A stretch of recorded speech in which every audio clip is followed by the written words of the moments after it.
Baik, perkenalkan Pak, nama saya Gabriel Sisiga. Saya dari game 12S22 Saya dari Akun Studi Sentra Sistem Informasi Fakultas Informatika dan Teknik. Di sini pada tahun kali ini saya akan tentang reproduce dari tugas M01 dengan melakukan dekomposisi dan pendistribusinya instruksi ke dalam MC. Anda atau saya akan diberikan kebebasan dalam mengekomposisi serta mengidentifikasi potensi pengembangan fungsi lengkap dengan berbagai karakteristik yang ditetapkan dan tag dan Nanti di sini saya akan mempresentasikan kerjaan saya di video ini, di mana pertama itu saya menjabarkan fungsi apa apa yang saya identifikasi serta tujuan penggunaannya. Lalu saya juga akan menjabarkan kepada Bapak karakteristik dari fungsi yang saya identifikasi dan mengapa tipe data dan parameternya demikian. Sebelum masuk ke dalam solusi yang telah saya buat, saya akan membahas terlebih dahulu apa itu M01 yang tugas M01. Baik, di tugas M01 ini berjudul Warehouse Incident System, di mana sebuah perusahaan logistik mengalami masalah dan mereka selama ini catatan barang secara manual dan sering terjadi kesalahan. Di sini dicantumkan dan tiga kesalahan yang sering terjadi. Yang pertama, stok tidak akurat. Yang kedua, transaksi tidak tercatat dengan benar. Yang ketiga, laporan sulit dibacakan. Saya diminta untuk membangun sebuah sistem berbasis command line dengan menggunakan SSI untuk membantu perusahaan ini mengelola inventory secara lebih sistematis. Program ini diharapkan dapat membaca perintah dan standar itu dan menghasilkan output sesuai aturannya. Nah, di sini ada tiga ketentuan yang menjadi di dalam program kita ini. Ketentuan pertama, program membaca input hingga menemukan garis tiga ini. Jadi perintah itu akan membaca atau program itu akan membaca hingga user mengatakan ini. Jadi setelah ini maka akan terlihat. Lalu yang kedua, ketentuan yang lainnya adalah setiap perintah dipisahkan dengan karakter atau karakter hashtag. Ini mana misalnya misalkan ID dengan namanya, maka di tengah-tengah itu kita harus membuat yang namanya hashtag untuk memisahkan perintah A dengan perintah B atau data A dengan data B. Lalu ketentuan yang ketiga, sistem harus ada tiga yang ditampilkan di sini. Yang pertama, konsisten, tidak boleh ada data yang rusak. Terus yang kedua, tahan terhadap input yang tidak valid. Terus yang ketiga, tidak berhenti ketika terjadi kesalahan. Kita masuk ke dalam task yang pertama, yakni register incoming goods. Di mana gudang menerima barang dari supplier setiap hari. Setiap barang yang masuk harus dicatat. Format perintahnya receive atau artinya menambahkan barang baru. Lalu hashtag, seperti saya katakan di awal, jika ketentuan tidak berguna, di mana setiap perintah misalkan ada karakter hashtag. Maka di sini dipisahkan dengan karakter hashtag untuk memisahkan perintah dari receive dan sender.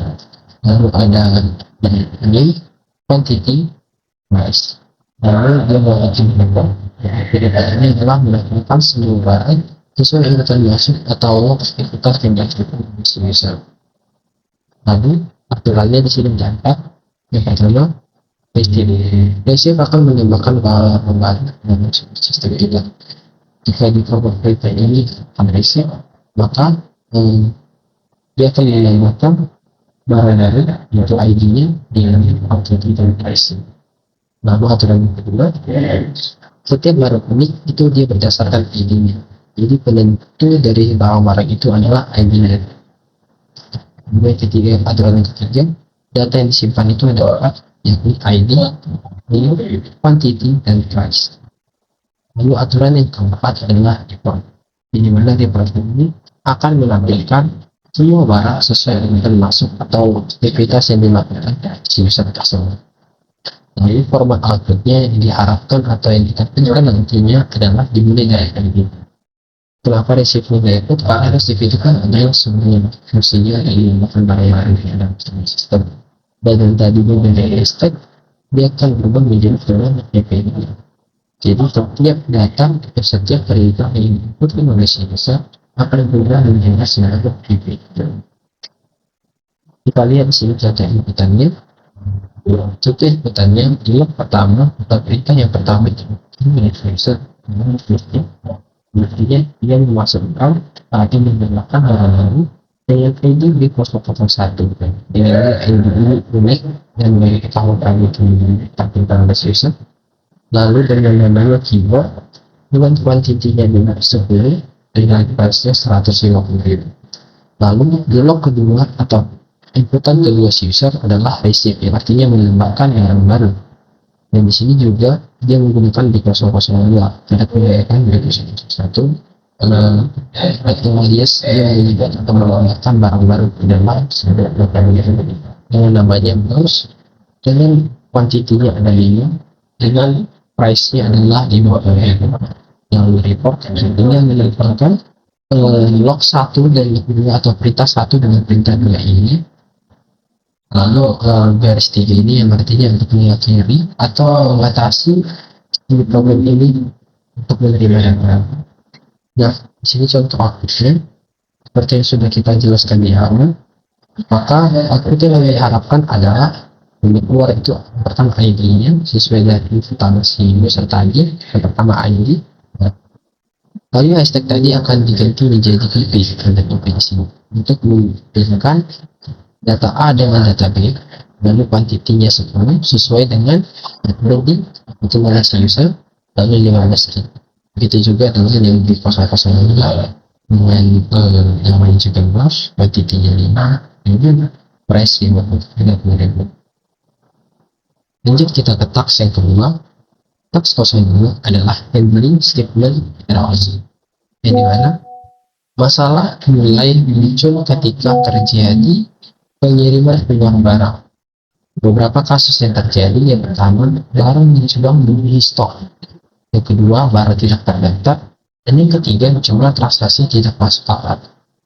Format perintahnya adalah di sini skip, yang tadi hanya receive, sekarang kita menemukan yang namanya shift dan restock.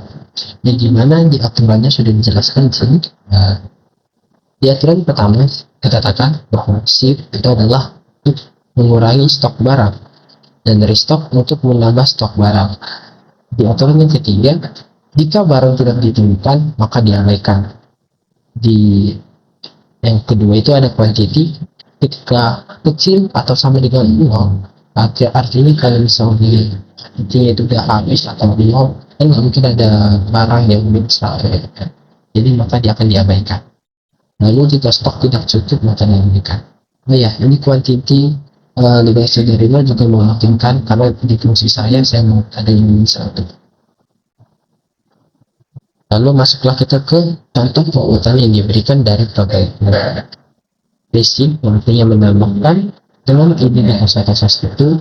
Lalu di sini nested yang artinya mengurangi ID-nya aja. Jadi user itu nggak perlu menyebutkan name dan identity dan price-nya, menyebutkan ID dan list, name, identity dan price-nya. Artinya yang satu lainnya itu. Jadi skip D001 hashtag 3, artinya dikurangi kuantitinya 3.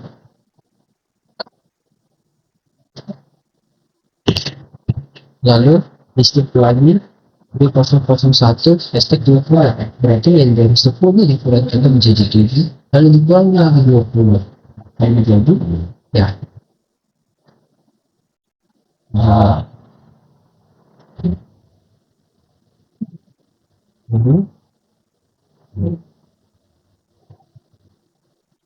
stok yang artinya dia menambahkan lagi stok barangnya.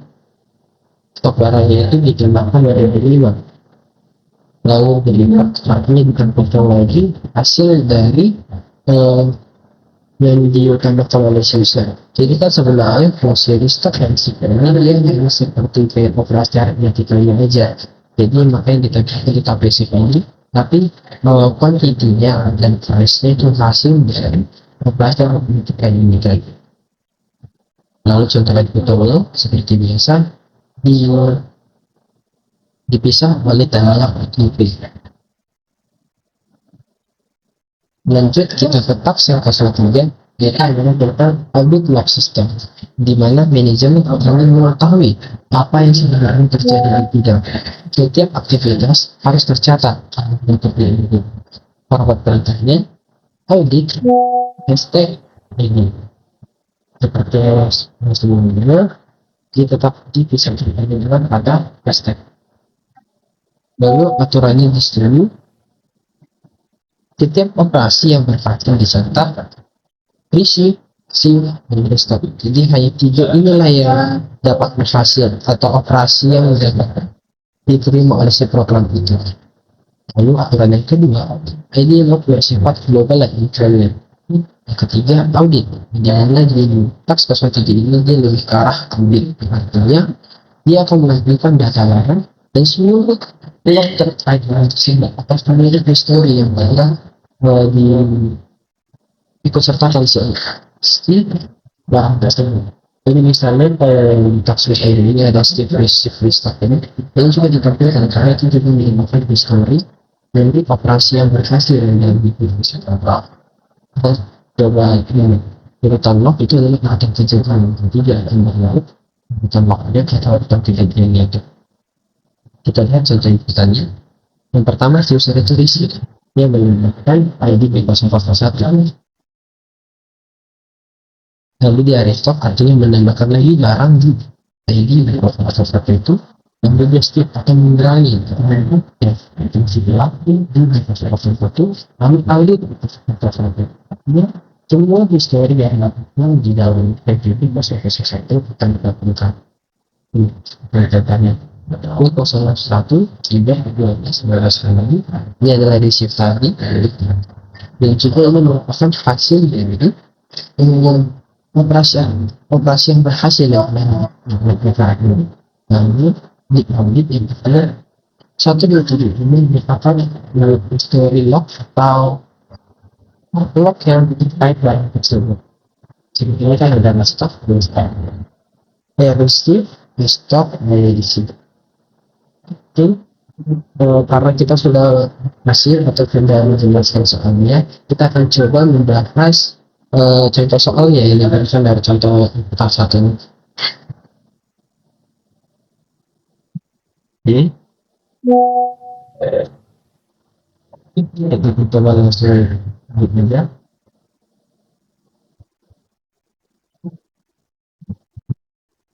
Kita tunggu sebentar.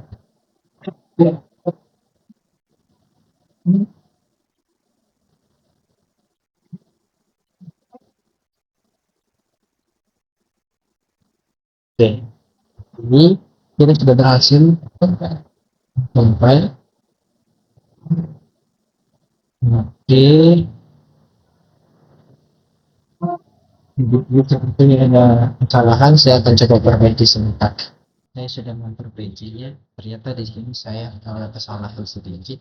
Karena di sini saya ingin menambahkan atau membuatnya di dalam pilihan saya itu menggunakan yang seperti ini slash yang ternyata kita harus menggunakan slash yang ini, maka kayak jadi error seperti ini. Tapi ini sudah saya compile kembali dan sudah berhasil. Kita akan coba menunjukkan nanti contoh ini. Kita langsung aja Ctrl C supaya tidak terlalu berkembang. Kita pastikan enter di hasil B001 keyboard 10 15 sesuai dengan output yang diharapkan dari task 01 yang artinya solusi untuk task 01 sudah selesai saya lakukan. Kita akan coba mengumpulkan kembali untuk kita lakukan task 02. Yang di sini kita akan melakukan 19 ini kita langsung saja ke ada pihak terlalu kita pastikan lalu kita tekan enter. Nah, output-nya di sini sesuai dengan yang disputasikan B001 menggunakan dengan price-nya ada 15.000. Untuk di tax 03 itu anda tentang audit anak sistem. Kita akan coba mempertanyakan dulu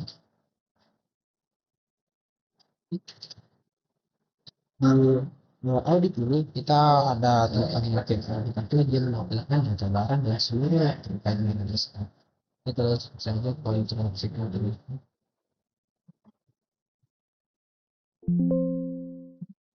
Kalau kita lihat, nah outputannya sesuai dengan yang diharapkan dari uh, contoh yang diberikan kepada kita. Lanjut, kita bakalan membahas uh, apa yang harus kita lakukan itu guys. Yakni kita disuruh untuk menjabarkan fungsi apa saja yang telah saya identifikasi serta tujuan pengembangannya. Fungsi yang pertama kita akan lihat terlebih dahulu di sini. Di sini kayak ada bootstrap, ada extract, lalu di sini juga ada saya assign, ada juga saya deklarasi variabel. Nah, disinilah eh, fungsi pertama saya itu fungsi cara di mana fungsi ini saya juga sebagai penjaga terbang ya saya monitor sebagai penjaga terbang di mana tujuannya adalah untuk melakukan pencarian data di dalam bidang yang telah saya lakukan pakai yang telah saya buat. Jadi setiap kali pengguna itu ingin menambahkan atau melakukan pengiriman, fungsi ini akan memastikan bahwa tidak ada manipulasi atau duplikat data pada barang yang belum terbaca efeknya yang sudah terdaftar. Dan karakteristik dan parameter yang saya buat di sini saya memiliki ID underscore teacher. Saya memilih juga menggunakan pointer karena ID barang adalah tipe yang pasti. Dengan pointer saya atau program ini nggak perlu lagi mengalir seluruh karakter huruf ke dalam memori flash. Jadi dia hanya cukup menunjuk halaman memori saja. Jadi membuat program ini jauh lebih cepat dan efisien, gitu terlalu dan tidak membuat terlalu banyak error juga sebenarnya. Nah, nilai kembalinya di sini saya menggunakan angka satu, kemudian di sini adalah sebagai penanda error. Dan ini saya juga menggunakan fungsi ini memiliki bentukan itu dia kan tipe data komputer. Karena saya karena karakteristiknya adalah untuk menjawab posisinya. Jadi jika barang itu ditemukan, dia akan mengembalikan nilai konteks dari karyanya misalnya 0, 1, dan seterusnya. Jika tidak, dia akan mengembalikan angka satu yang tadi saya ini untuk menandakan bahwa fungsi atau program itu error. Dan saya juga menggunakan tipe data yang pada struct harga ini, harga barang ini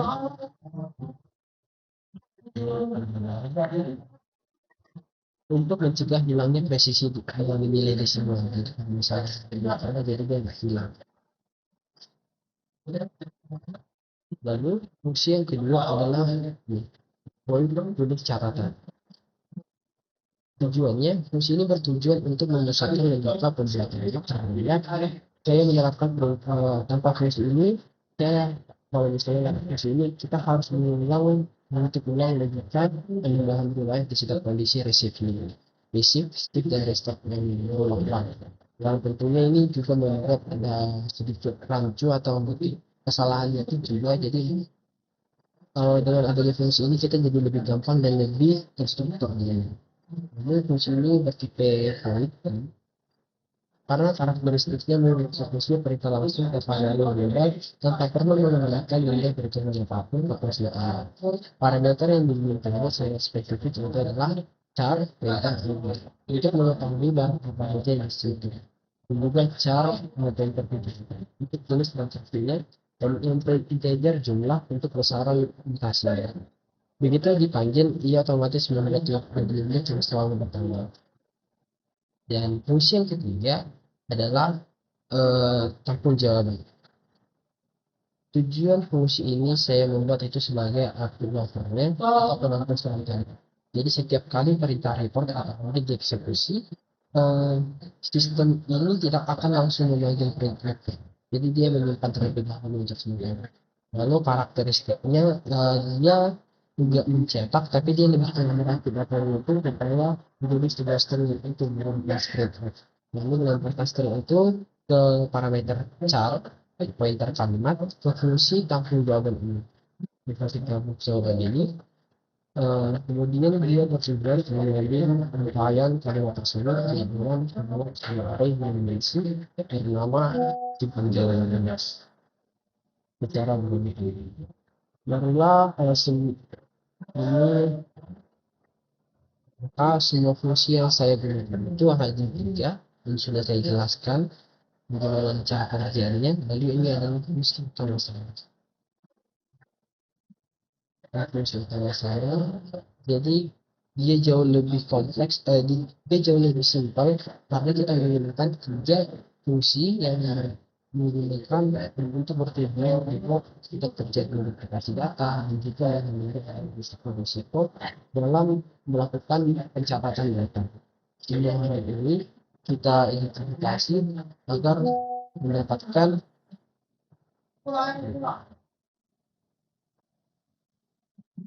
agar ketiga kesalahan ini tidak dapat terulang kembali oleh adanya program yang dilakukan.